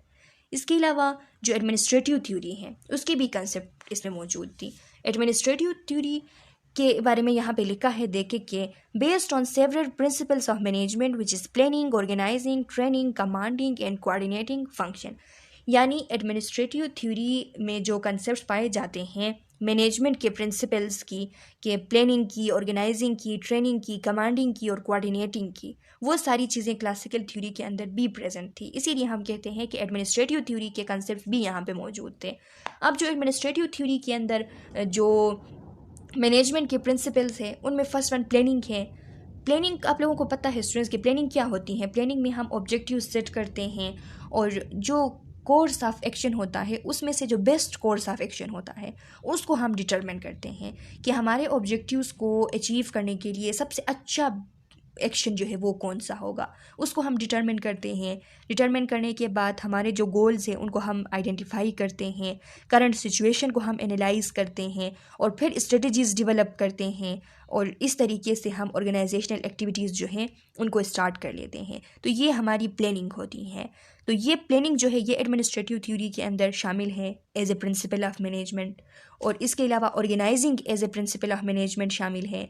ऑर्गेनाइजिंग में हम क्या करते हैं, रिसोर्सेज को हम अरेंज करते हैं, लोगों को, मटेरियल को, इक्विपमेंट्स को एक स्ट्रक्चर्ड मैनर के अंदर हम ऑर्गेनाइज करते हैं, उनको तरतीब देते हैं, जिसमें हम जो रोल्स हैं, रिस्पॉन्सिबिलिटीज़ हैं, रिलेशनशिप्स हैं ऑर्गेनाइजेशन के अंदर, उन सब को हम डिज़ाइन करते हैं ताकि कोऑर्डिनेशन और कोऑपरेशन जो है वो सही तरीके से हो सके और हम अपने ऑर्गेनाइजेशन के गोल्स को इफ़ेक्टिवली अचीव कर सकें। तो ये जो ऑर्गेनाइजिंग है ये भी शामिल है एडमिनिस्ट्रेटिव थ्योरी के अंदर as a principle of management. और ट्रेनिंग तो आप लोगों को पता है स्टूडेंट्स के ट्रेनिंग में फोकस जो है वो नॉलेज डेवलप करने के ऊपर होता है, स्किल डेवलप करने के ऊपर होता है और एम्प्लॉयज़ के अंदर ऐसे एबिलिटीज़ पैदा करने के ऊपर होता है जिन एबिलिटीज़ को, जिन नॉलेज को, जिन स्किल्स को यूज़ करते हुए वो इफ़ेक्टिवली परफॉर्म कर सके अपने, उनको जो भी टास्क दिया जाए वो टास्क। तो इसीलिए ट्रेनिंग के अंदर हम एजुकेशन प्रोवाइड करते हैं, इंस्ट्रक्शन प्रोवाइड करते हैं और प्रैक्टिकल एक्सपीरियंस दे देते हैं एम्प्लॉयज़ को ताकि प्रोडक्टिविटी और परफॉर्मेंस जो है वो इन्हांस हो सके। तो ये जो ट्रेनिंग है ये भी एक प्रिंसिपल ऑफ मैनेजमेंट है जो कि एडमिनिस्ट्रेटिव थ्योरी जो है उसमें शामिल की गई है। इसके अलावा कमांडिंग इसमें शामिल है। कमांडिंग भी एक प्रिंसिपल ऑफ मैनेजमेंट है। कमांडिंग का मतलब ये है कि क्लियर डायरेक्शन दे देना, क्लियर गाइडेंस दे देना, क्लियर लीडरशिप करना अपने एम्प्लॉयज़ की, ताकि इस बात को इंश्योर किया जा सके कि जितने भी एम्प्लॉयज़ हैं वो अपने रोल्स, अपने रिस्पॉन्सिबिलिटीज़ सही तरीके से अंडरस्टैंड करते हैं। इसके अलावा कोऑर्डिनेटिंग है। कोऑर्डिनेटिंग जो है, कोऑर्डिनेटिंग कहते हैं जितने भी ऑर्गेनाइजेशन के अंदर जितने भी डिपार्टमेंट्स हैं, जितने भी इंडिविजुअल्स हैं, उन सब के जो एक्टिविटीज़ और एफर्ट्स हैं उनको हार्मोनाइज़ करना, उनको इंटीग्रेट करना एक दूसरे के साथ, ताकि इस बात को यकीनी बनाया जाए कि जितने भी ऑर्गेनाइजेशन के अंदर काम हो रही हैं तो वो एक कॉमन गोल्स को अचीव करने के लिए हो रही हैं। इससे जो जितने भी कन्फ्लिक्ट्स हैं वो मिनिमाइज़ होते हैं और इफ़िशेंसी जो है वो मैक्सिमाइज़ होती है। तो ये जो कोऑर्डिनेटिंग है ये भी एक प्रिंसिपल है मैनेजमेंट का जो कि एडमिनिस्ट्रेटिव थ्योरी के अंदर पाई जाती है। और ये जितने भी प्रिंसिपल्स हैं एडमिनिस्ट्रेटिव थ्योरी के अंदर पाए जाने वाले मैनेजमेंट के प्रिंसिपल्स, जिसमें planning, organising, training, commanding, coordinating, ये सारे फंक्शंस क्लासिकल थ्योरी के अंदर भी मौजूद थे जो कि हमने डिटेल से डिस्कस की हैं। तो इसीलिए कहा जाता है कि एडमिनिस्ट्रेटिव थ्योरी के जो कॉन्सेप्ट्स हैं वो पाए जाते हैं इसके अंदर, जो ये जो थ्योरी है क्लासिकल थ्योरीज़ के अंदर। इसके अलावा वेबर्स का जो ब्यूरोक्रेटिक अप्रोच है वो भी पाया जाता है। Considers the organisation as a part of broader society, यानी जिस तरह वेबर्स ने अपने ब्यूरोक्रेटिक अप्रोच के अंदर, आगे हम डिटेल से ये डिस्कस करेंगे वेबर्स का ब्यूरोक्रेटिक अप्रोच, तो उसमें उन्होंने ये बात की थी कि जो ऑर्गेनाइजेशन है वो एक लार्ज सोसाइटी के अंदर एग्जिस्ट करती हैं और जब वो एक लार्ज सोसाइटी के अंदर एग्जिस्ट करती हैं तो सोसाइटी के जितने भी फैक्टर्स हैं, जो सोशल फैक्टर्स हैं, उनका इन्फ्लुएंस भी होता है, कंट्रीब्यूशन भी होता है। यानी बहुत सारे इंटरकनेक्टेडनेस जो है वो प्रेजेंट है ऑर्गेनाइजेशन और सोसाइटी के दरमियान। तो इसीलिए जितने भी सोशल फैक्टर्स हैं उनको अंडरस्टैंड करना और उनको कंसीडर करना बहुत ज़्यादा ज़रूरी है। ऑर्गेनाइजेशन के बिहेवियर, ऑर्गेनाइजेशन के डायनेमिक्स को कंसीडर करने के लिए, उनको अंडरस्टैंड करने के लिए, ये कहना था वेबर्स का अपने ब्यूरोक्रेटिक अप्रोच के अंदर। तो ये जो ब्यूरोक्रेटिक अप्रोच है ये इसके कंसेप्ट भी शामिल है इस क्लासिकल थ्योरी के अंदर। इसके अलावा लिखा है कि क्लासिकल थ्योरीज के स्ट्रेंथ्स क्या थे और इसके वीकनेसेस क्या थे उसके बारे में। स्ट्रेंथ में फर्स्ट वन है, this theory has a narrow focus on improving production related economic goals. Strength and weakness, ये जो पॉइंट है ये स्ट्रेंथ भी है और वीकनेस भी है। अब स्ट्रेंथ कैसे है और वीकनेस कैसे है? तो नैरो फोकस का मतलब ये है कि यहाँ पे इस थ्योरी के अंदर एक नैरो फोकस जो है वो की गई थी कि जो इकोनॉमिक प्रोडक्शन है उसको ग्रो करने में, उसको इंक्रीज़ करने में, यानी बाकी चीज़ों से हट के सिर्फ इस चीज़ पे ज़्यादा फोकस किया गया था कि इकोनॉमिक जो एक ऑर्गेनाइजेशन के अंदर पर्सपेक्टिव पाई जाती हैं उसके ग्रोथ के ऊपर। तो ये स्ट्रेंथ भी है, वीकनेस भी है, क्योंकि जब हम इफ़िशेंसी और इफ़ेक्टिवनेस को इम्प्रूव करते हैं इकोनॉमिक ग्रोथ को अचीव करने के लिए, तो ये एक इम्पॉर्टेंट ऑब्जेक्टिव है क्योंकि ये एक ऑर्गेनाइजेशन का एक हिस्सा है, उसमें हमें इकोनॉमिक ग्रोथ जो है वो चाहिए होती है। लेकिन अगर नैरो फोकस की जाती है सिर्फ इसी चीज़ के ऊपर और जो दूसरे कंसिडरेशंस हैं उनको एक्सक्लूड किया जाता है, जैसा कि ऑर्गेनाइजेशन के अंदर जो जॉब सेटिस्फेक्शन है, जो ह्यूमन कंपोनेंट्स वगैरह हैं, उन सब को बिल्कुल जो है एक्सक्लूड करते हुए अगर सिर्फ इसी को कंसीडर किया जाए तो फिर ये जो ऑर्गेनाइजेशन की इफ़ेक्टिवनेस और जो उसकी रिजिलियंस है उसको फिर लिमिटेड करती हैं। तो इसीलिए ज़रूरी ये है कि एक ऑर्गेनाइजेशन जो है उसको होलिस्टिक अप्रोच जो है वो अपनाने चाहिए कि जिसमें इकोनॉमिक ऑब्जेक्टिव भी मौजूद हो और इसके अलावा जो ब्रॉडर ऑर्गेनाइजेशनल जो ऑब्जेक्टिव्स हैं जैसा कि सोशल इथिकल कंसिडरेशन वो भी मौजूद हो। तो इसीलिए कहा जाता है कि ये स्ट्रेंथ भी है क्योंकि इकोनॉमिक ग्रोथ जो है वो प्रोडक्टिविटी बढ़ती थी उसको बहुत ज़्यादा उस पर नैरो फोकस करने की वजह से, लेकिन वीकनेस इसलिए है कि जो दूसरे जो चीज़ें हैं, दूसरे जो एस्पेक्ट्स हैं उनको कम कंसीडर किया गया था। तो इसीलिए ये एक वीकनेस भी है और स्ट्रेंथ भी है। दूसरा स्ट्रेंथ पॉइंट है, help create division of labour, time and movement study and organise planning models. यानी ये स्ट्रेंथ इसकी एक ये है कि इसकी वजह से क्या हुआ कि जो डिवीजन ऑफ लेबर है वो क्रिएट हुई। तो ये एक ज़बरदस्त चीज़ है कि लेबर की जब डिवीज़न होती हैं तो उसके बहुत सारे फ़ायदे होते हैं, अपने स्पेशलिटी के मुताबिक लोग काम करते हैं तो इफ़ेक्टिवनेस ज़्यादा होती हैं फिर। और दूसरी बात ये कि टाइम एंड मूवमेंट स्टडी जो है वो सामने आई, वो क्रिएट हुई इसकी वजह से, क्लासिकल थ्योरी की वजह से। टाइम एंड मूवमेंट स्टडी जो है इसका मतलब ये है कि क्लासिकल थ्योरी के अंदर ये देखा जाता था, एनालाइज़ किया जाता था कि किस तरीके से काम जो है वो हो रहे हैं, अच्छे से हो रहे हैं या नहीं, इफ़ेक्टिव मेथड्स जो है वो अप्लाई किए जा रहे हैं या नहीं। टाइम को भी ऑब्ज़र्व किया जाता था कि हर एक एक्टिविटी जो है वो कितना टाइम ले रहा है, कितने टाइम में एक एक्टिविटी मुकम्मल हो रही है। और मूवमेंट स्टडी इसमें की जाती थी। मूवमेंट स्टडी का मतलब ये है कि ऑब्ज़र्व किया जाता था कि लोग जो है वो कैसे मूव करते हैं इधर उधर काम करते हुए, वो कैसे अपने काम जो है उनको परफॉर्म कर रहे हैं, अपने हाथों को वो कैसे यूज़ कर रहे हैं, टूल्स को, इक्विपमेंट्स को वो कैसे यूज़ कर रहे हैं। तो ये चीज़ें ऑब्ज़र्व की जाती थी, इसको कहा जाता है मूवमेंट स्टडी। तो ये मूवमेंट स्टडी करने की वजह से एक ऑर्गेनाइजेशन के अंदर ऐसे ऐसे तरीके बनाए गए जो कि ईज़ियर तरीके थे और फास्टर तरीके थे कि फॉर एग्ज़ाम्पल कोई काम अगर हाथ से किया जाता था उसमें अगर टाइम ज़्यादा लगती थी तो उसको स्टडी करते हुए, उसको देखते हुए कोई ऐसी टूल बनाई गई जिससे वो काम बहुत ज़्यादा तेज़ी से हो रहा हो। तो अल्टीमेटली जो प्रोडक्टिविटी और इफ़िशेंसी है वो इससे ज़्यादा हो गई। तो इसीलिए ये एक स्ट्रेंथ पॉइंट है। और इसके अलावा ऑर्गेनाइज्ड प्लानिंग मॉडल्स जो है वो बने, जैसा कि यहाँ पे एक ऑर्गेनाइज्ड मॉडल का बताया गया है कि एक ऑर्गेनाइज्ड मॉडल जैसा कि इसमें है planning, organising, staffing, directing, coordinating, reporting and budgeting. ये एक मॉडल है, प्लानिंग मॉडल। इसके थ्रू काम किया गया क्लासिकल थ्योरी के अंदर। तो इसकी वजह से जो जितने भी थ्योरीज़ है तो उनके लिए भी एक ऑर्गेनाइज प्लानिंग मॉडल जो है वो बन गई। और ऑर्गेनाइजेशन के अंदर जब इसको फॉलो किया जाता है कि पहले प्लानिंग किया जाए, फिर ऑर्गेनाइजिंग किया जाए, फिर स्टाफिंग पे ध्यान दिया जाए, फिर डायरेक्शन देने पे, फिर कोऑर्डिनेट करने पे, फिर रिपोर्टिंग चैनल कम्युनिकेशन के ऊपर, फिर बजटिंग के ऊपर। तो इस तरीके से जब काम किया जाता है तो वो काम जो है इफ़ेक्टिवनेस को भी बढ़ाती हैं और इफ़िशेंसी को भी बढ़ाती हैं और इफ़ेक्टिवली, इफ़िशिएंटली गोल्स को अचीव करने में बहुत ज़्यादा उससे मदद मिलती है। इसके अलावा attempt to address the further organizational function when few resources exist, यानी हमने इसमें एफिशिएंसी की बात करते आ रहे हैं। क्लासिकल थ्योरी के अंदर एफिशिएंसी को मेंटेन करने में बहुत ज़्यादा बात हुई कि अगर रिसोर्सेज कम भी हो तो फिर भी काम जो है वो चलाया जाए, प्रोग्रेशन जो है वो करते जाना चाहिए, यानी इफ़िशिएंटली काम करनी चाहिए। कम रिसोर्सेज के मौजूदगी में ज़्यादा प्रोडक्टिविटी बनाने के ऊपर तवज्जो देनी चाहिए। तो ये एक स्ट्रेंथ पॉइंट थी। अब जो वीकनेसेस हैं वो क्या है इस थ्योरी के, तो लिखा है this closed system rational theory is perhaps too narrowly focused on production and reduce the human component to simply fleshy machine।